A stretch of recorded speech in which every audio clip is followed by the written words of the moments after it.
Now, navigating the relationship between the Nigerian police and the youths is a delicate and complex issue, given the violent history.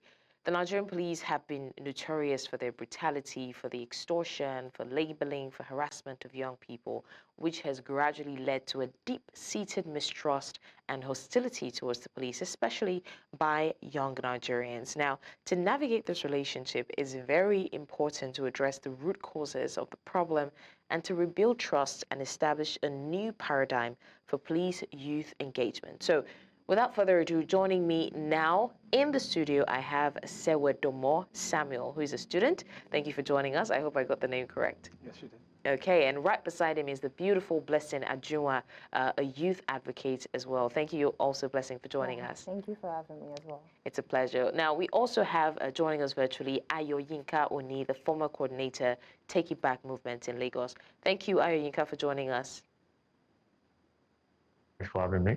A pleasure. And we have another gentleman, last but not the least, David Ogundipe, the lead partner, Earnest Attorneys LP, joining from Lagos as well. Thank you, David, for joining us. All right, David, if you do well to unmute your device as the conversation continues.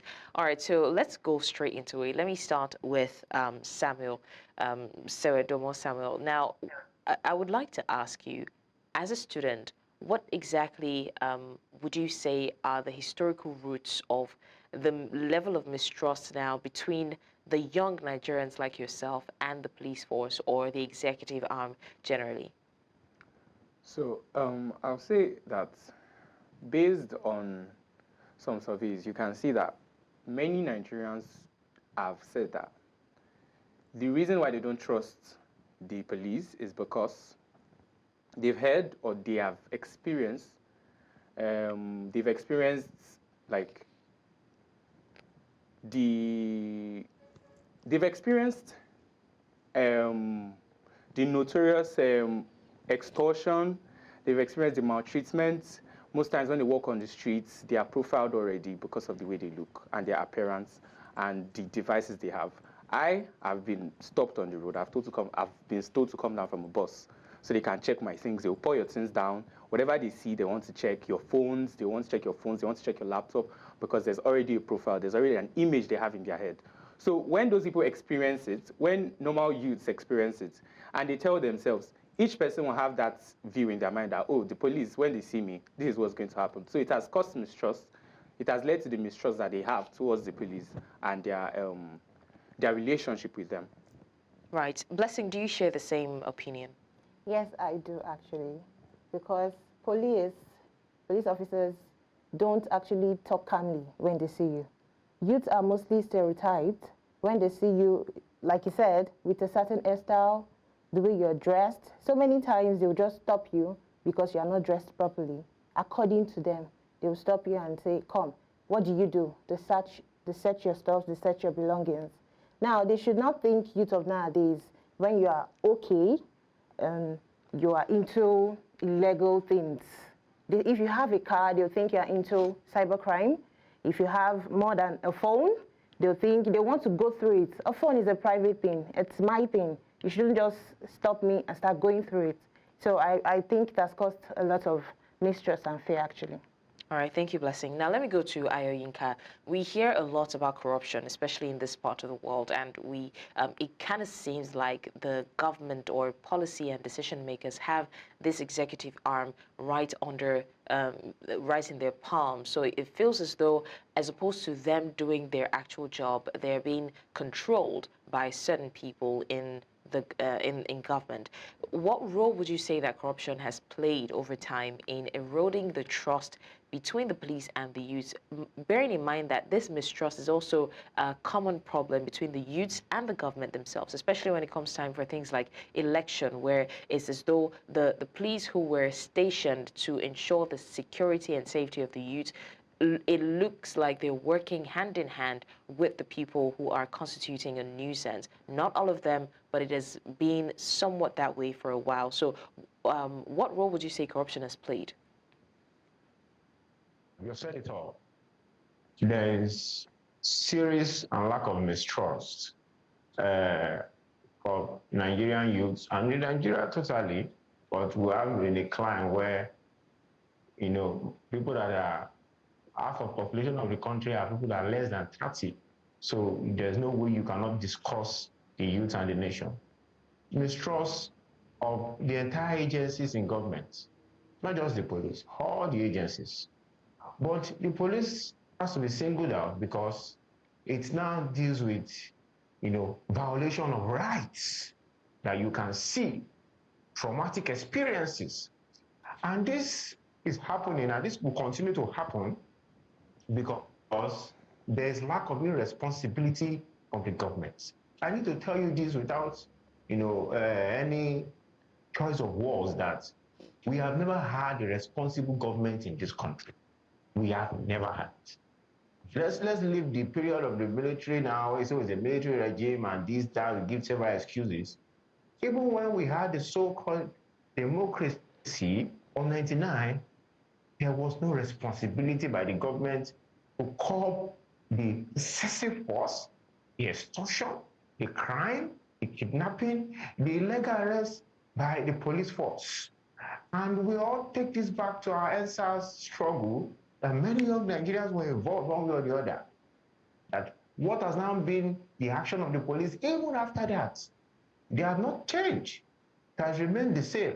So the problem is the corruption and the tyranny from the executives, which passes down to every other agencies, including the Nigerian police force. And that is what we are facing in our dear nation today. Right. All right. David, let's also look at the socio-economic factors. How has this played a role? Things like poverty, unemployment. A lot of people would say that it has contributed to the tension between the police and the youth. So what role do you see poverty and unemployment playing there? So, thank you. Can you hear me, please? Yes, I can. Go ahead, please. So, we cannot deny that socio-economic factors like poverty, unemployment, and other factors play significant roles in what the police has become. Nevertheless, I don't think that these factors excuse the police. And I'll say that because they are meant to be professionals. So if you're a professional and you've been employed as provided by Section 4 of the Police Act, you know, security of lives and properties, you know, maintaining laws and all that. So if you are subscribing to that and you are being paid, you know, taxpayers' money, you have the gun, you know, purchased, money of taxpayers and all that. The issue of poverty, you know, the issue of unemployment should not be an excuse for you. An average person can be, you know, allowed to demonstrate frustration as a matter of socioeconomic factors and all that. But when you are trusted with power, it comes with responsibility. It means that you've been tested. Character, the state of your mind, professionalism, that you are in a position where even if you have the resources to abuse power, you should not abuse power. So yes, if we excuse other people, if we excuse common men and women for behaviors that are offshoot of socioeconomic factors, the negative implications in the society, we cannot excuse the police. They do not have the excuse. When you get to a point and you realize that you can no longer move on, there's always that option to opt out. So whatever personal issue you are facing or whatever general issue it is, those in power, public officers, civil servants, they do not have that leeway. They do not have that excuse of saying that socioeconomic factors. So I think I should use that as a prefatory remark and as a starter. Thank you so much. All right, David, let me still stay with you. Do you think that the Constitution of Nigeria gives the police force so much power or enablement to wield and use power at will. I'm asking that because it looks as though the Constitution is an enabler of the executive arm being more violent than necessary. I mean, recently we just heard that they're trying to pass a bill for I don't know if it's road safety, but some of those people who usually stand on the road to check cars, giving them the go-ahead to wield weapons, to hold guns. The bill has not passed the final reading, but there's a bill like that. And if that happens, we're going to definitely hear more cases of violence, more cases of trigger-happy cops who just shoot at random at civilians. So do you think that the Constitution allows for this kind of harassment or mistreatment by the security force against the people? Thank you for the question. You see, I read something some years back, and something was very striking. It says that when the only tool you have is the hammer, every problem looks like a nail. So you start using the nail. For me, vis-a-vis the topic being discussed, the Constitution and the Police Act are the primary statutes that we are going to look at. And I'm going to say that these laws, these statutes, do not give leeway for the police to behave the way they've been behaving, because the words and letters of the Police Act 2020 of the Constitution of the Federal Republic of Nigeria 1999 as altered are clear, they are specific. If you look at Section 4, like I stated earlier, what the police are required to do, their duties, are clearly spelled out. They are duties that are people-centric. By being people-centric, I mean that they are duties that are meant to serve and promote the greater good of the people. So if you are to arrest or detect and arrest crime, ensure that law and order, people comply with law and order, and all that, it does not give you the videos I've been seeing, and that's just these are samples of what we see every day. I have been a victim of police irresponsibility and brutality as a legal practitioner. And what happened, I was representing a client at the police station, and when I got there, he informed me that the statement was taken and that they insisted that the statement had to be taken before my arrival. And I was even talking to the client. I said, look, this shouldn't have been done. The administration of the Criminal Justice Act is there. It makes it clear. You have that right for your statement to be taken in the presence of a legal practitioner or any other person of your own choice. And thank God, if you look at cases like Charles versus the state of Lagos, FRN versus Akaize, I think the Supreme Court, the Court of Appeal, our trial courts are doing a very fantastic job to actually make sure that the police are accountable and they are not just operating based on their own whims and caprices. And in these decisions, the court has stated that no, you are not the one to determine whether an accused person can write his statement in the absence of his legal practitioner or without video recording. It is now compulsory. So that was what I told my clients. And the IPO came and said, oh, I was screening the witness, I should write a statement, they will detain me and all that. And it was a very embarrassing spectacle. So these laws are there. But the thing is, something can operate both as a sword and as a shield. It depends on the person you are giving the tool to. If you give a shield to a mad person, the person can use it as a sword. If you give a sword to someone who has the mental calmness, the maturity to deal with it, the person would not necessarily wield the sword. So I do not think that within the purview of this conversation, we can indict the Constitution and the Police Act. If you look at the Police Act, fantastic. Most of the people that the police are harassing are carefully referred to as suspects in the Constitution and in the Police Act. Suspects. And who is a suspect? The person who has been suspected of committing an offense.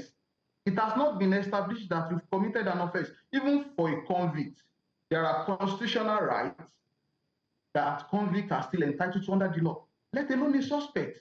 But you see police kicking people, hitting people, threatening people, and telling people, do you know the number of people I've killed and all that? So the challenge is not the law.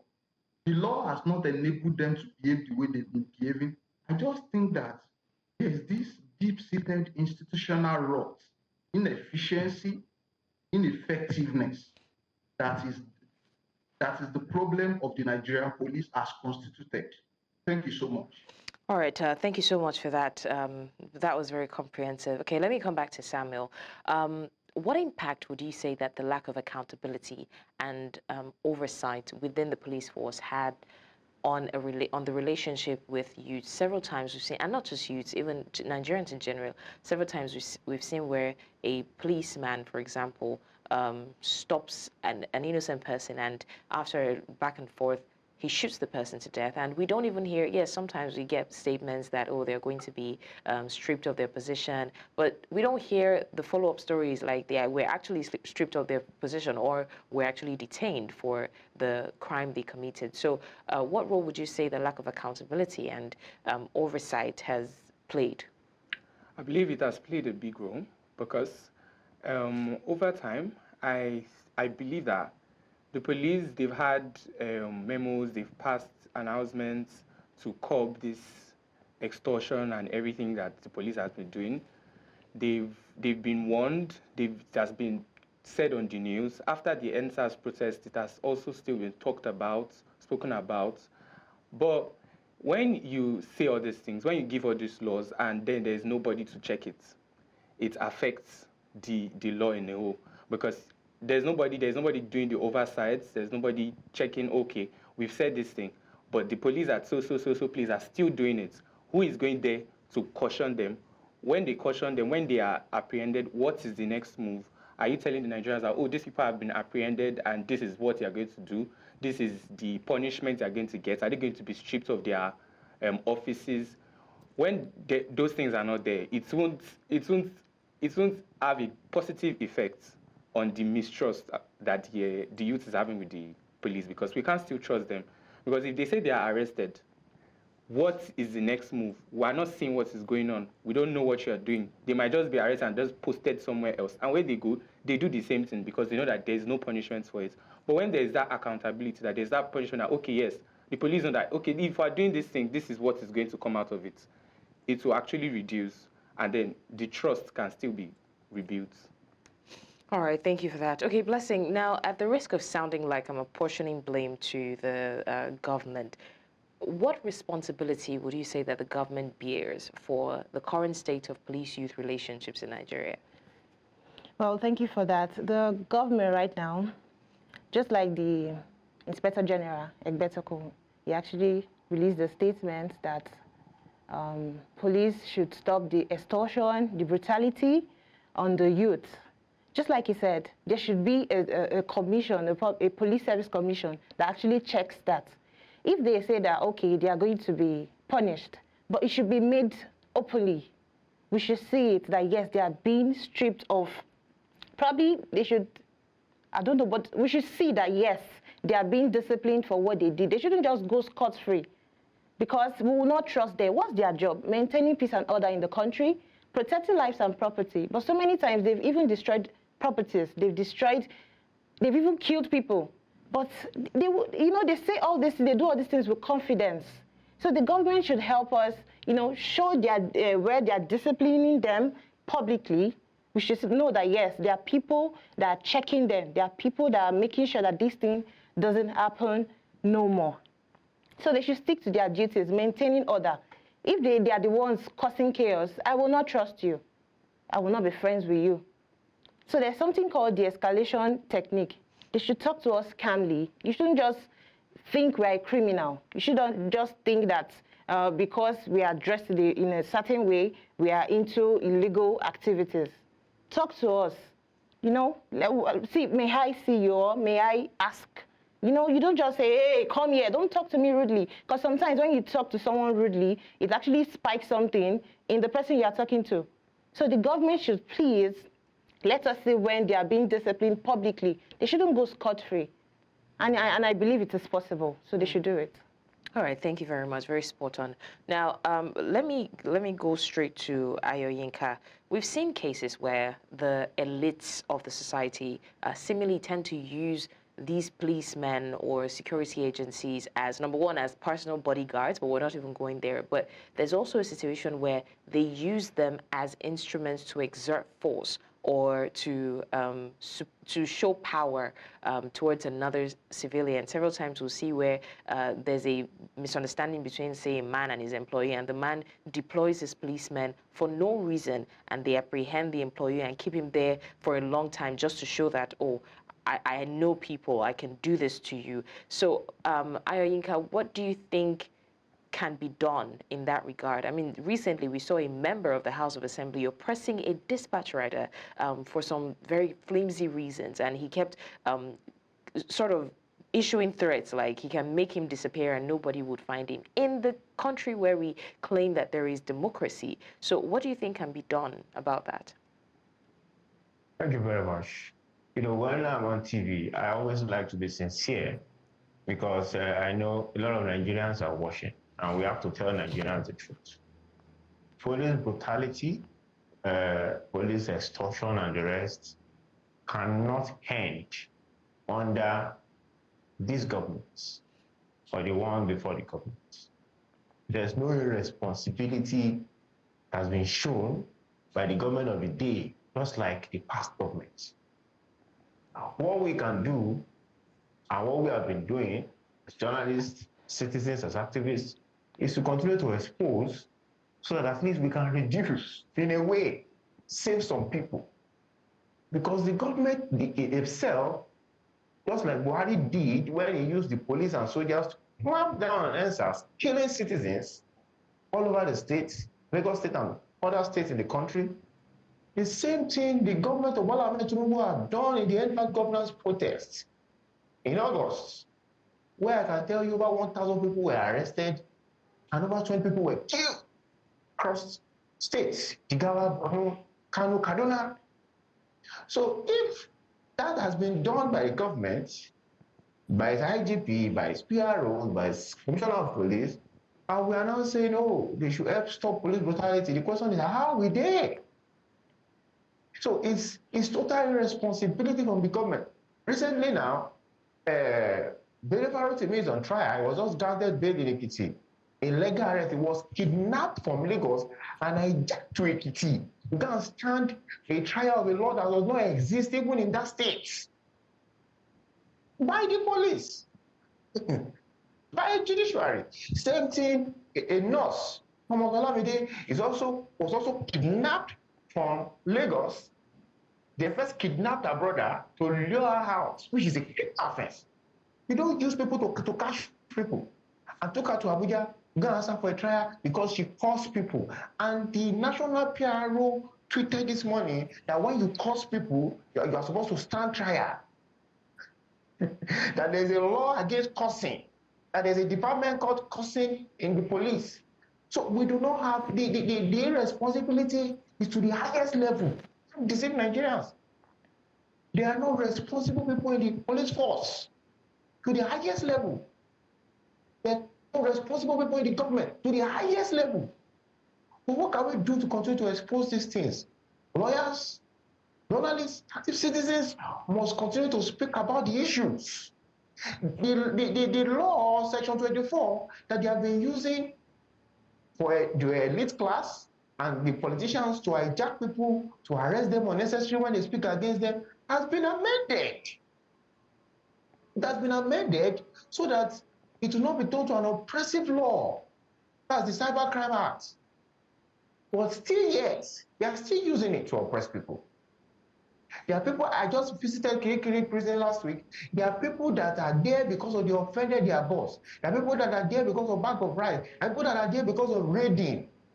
They have to go and pay 50,000, 100,000 in the court before they can release them.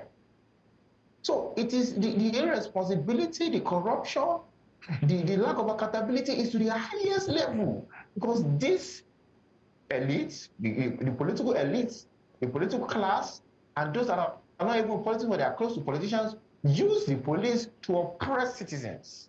Police are supposed to protect, to guide, to uphold the law, are the ones being used as a tool for oppression. So it's not going to stop. No, we're not going to deceive ourselves until we have responsible government. But we have to speak up to reduce it with every form. Online, social media, and street protests. And street protests. If you stay in the largest of Lagos and you are living in the area of Amodofin, Festac, Maitu, Agor, roundabout, Okota, the police brutality and extortion going on in that area is a company, is an institution, and they used to make money. So when that is being, and they use the IGP's team, you know, IGP has a lot of team across, they use them, they use the divisional police team also. Extortion, excessive extortion, you know. So when we have that kind of problem, we citizens have to protect ourselves. We citizens have to speak up for ourselves until we can get responsible leaders that will curb all these things. It is not the constitution. Yes, Nigeria constitution might have a lot of amendments to be made and all that, but the problem is not because the constitution, as the barrister has said. The problem is lack of leadership, lack of responsibility, total zero care for the masses and the people. And that's what Nigerians are experiencing today.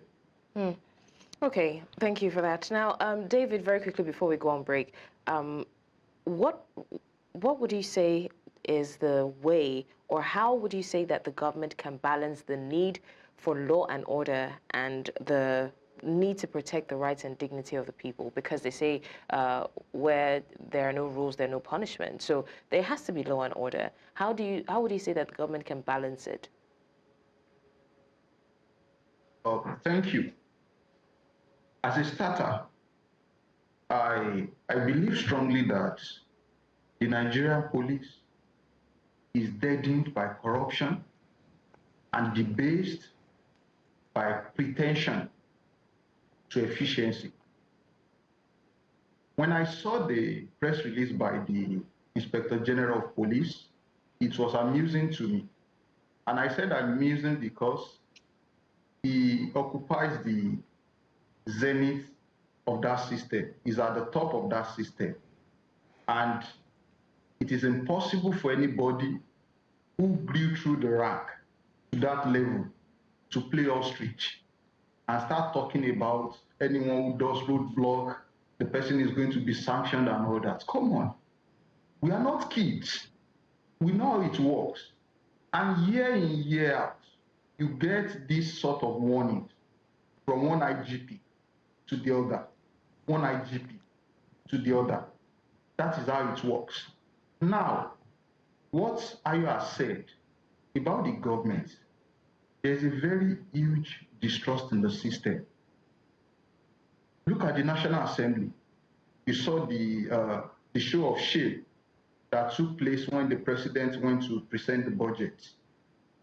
They were more concerned about their second terms than the interest of Nigerians, you know, the gaffe, you know, embarrassment upon embarrassment that the Senate president has caused Nigeria.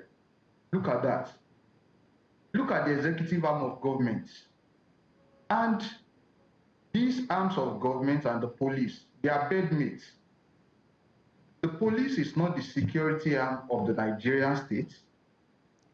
They are the military arm of those in power and those who can actually afford to bankroll whatever activities they want the police to enforce for them. And we know that.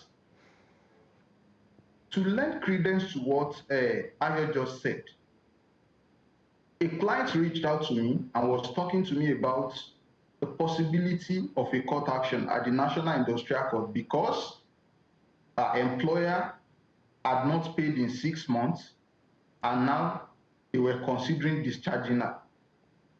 And when a letter of demand was sent to the employer, next thing was that they went to arrest this lady with police.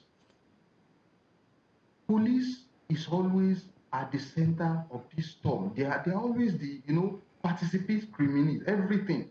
It is the police. They are so easy to use. They are so disrespected by the people using them to the point that they do not even think that the police has the professionalism or moral right to say no to anything as long as the highest bidder can pay. Now, I do not think that the legislative arm or the executive arm has what it takes to reform the police.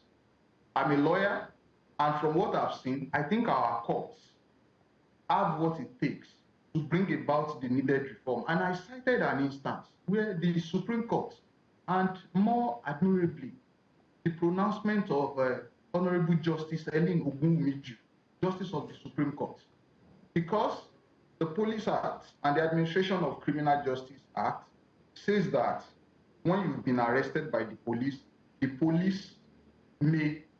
shall take your statement and may record it. Now, the police started beating confessional statements out of people.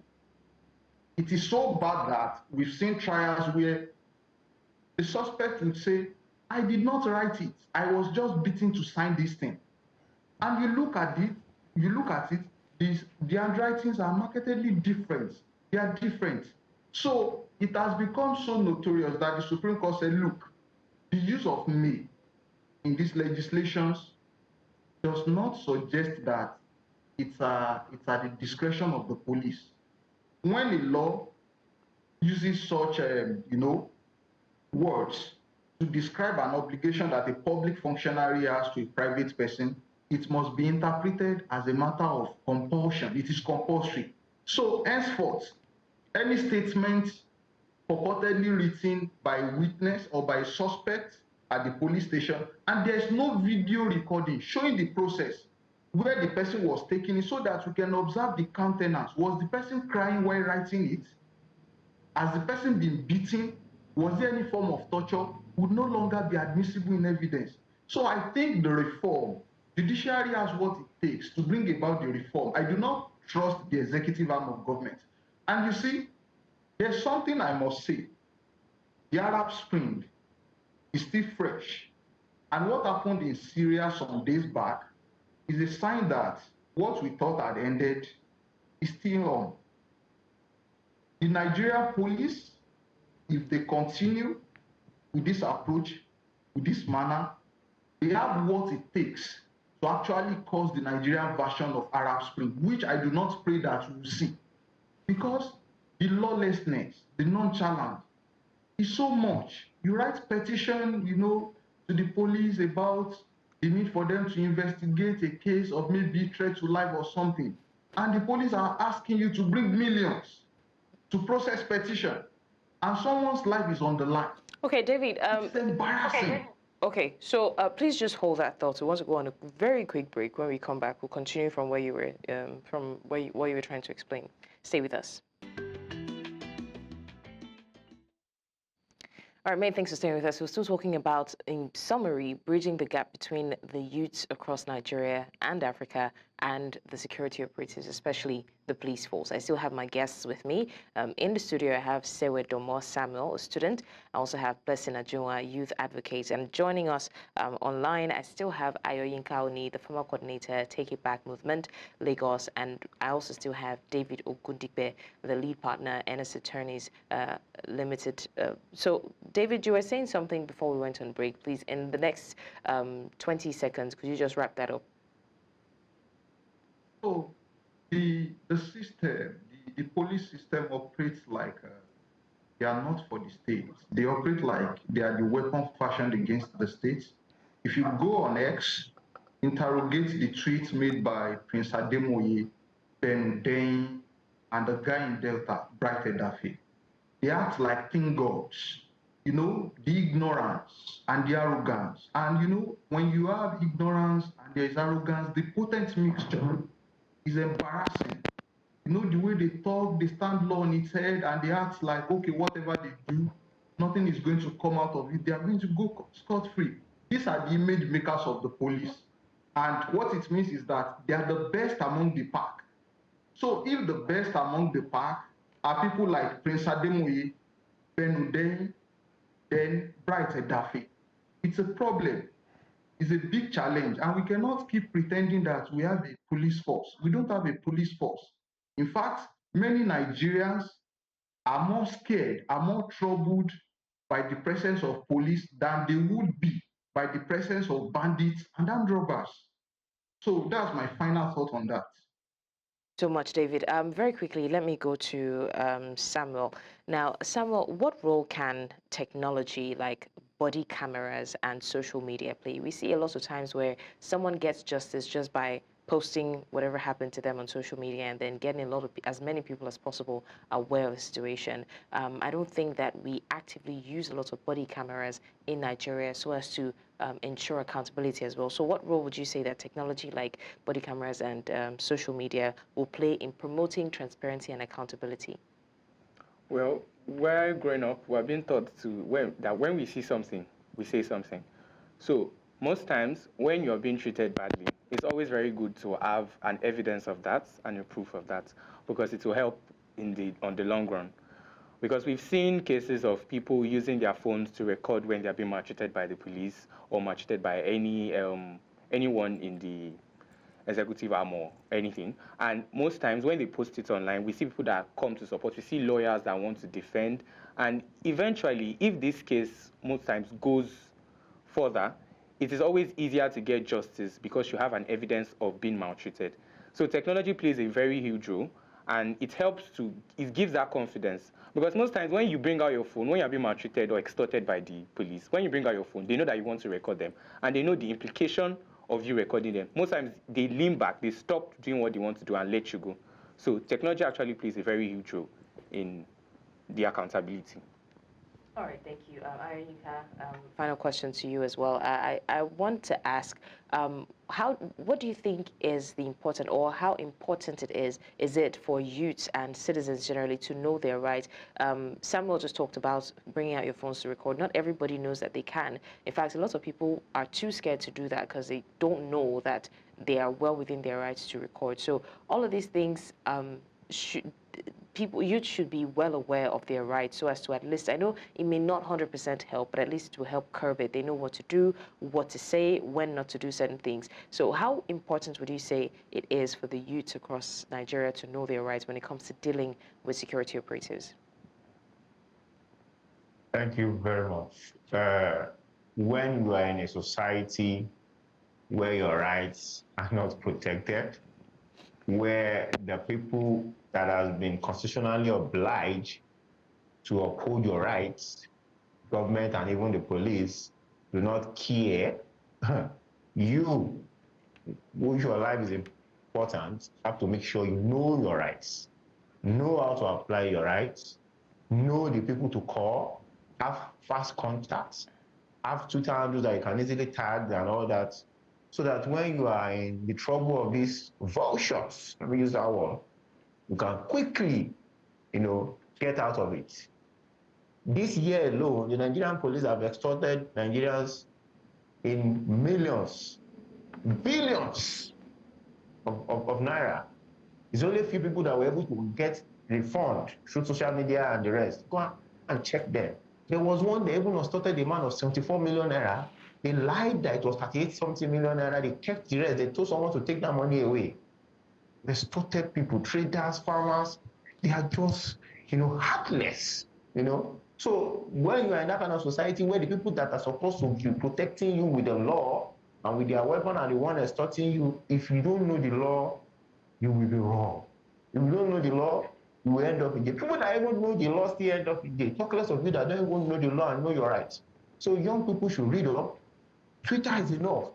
Note handles of people that understand the law, lawyers and activists, and read up as they are posting so that you will not be caught in this way. Because I can tell you, Nigerians, we are in an endangered society, very endangered. People are not just leaving the country because of more money. People leave the country just because they just want peace. That you are not thinking of who to bribe, or someone wants to bribe you, or somebody wants to attack you. Please know the law, know your rights, so that we can continue to push for a better society. All right, thank you so much. Blessing, final question. Now, when we talk about all of these things, right, we need to also, this is me playing the devil's advocate, we need to also look at it from their end. You see a lot of times security operatives are standing under the sun all day and their salaries are nothing to write home about. What do you think can be done? We talked about poverty earlier. These people are most likely aggravated because of the fact that they're hungry, they haven't eaten, they have families to feed, and yet they're not being paid enough. So what do you think can be done to address that? Okay. During the last EndSARS, I think the increment of salary was actually among the 5 demands of youth. So the current salary that people are earning right now is not enough for anything. Everything is expensive. Fuel, feeding, transportation. So they actually need their salaries to be increased. House rent. These people too are humans.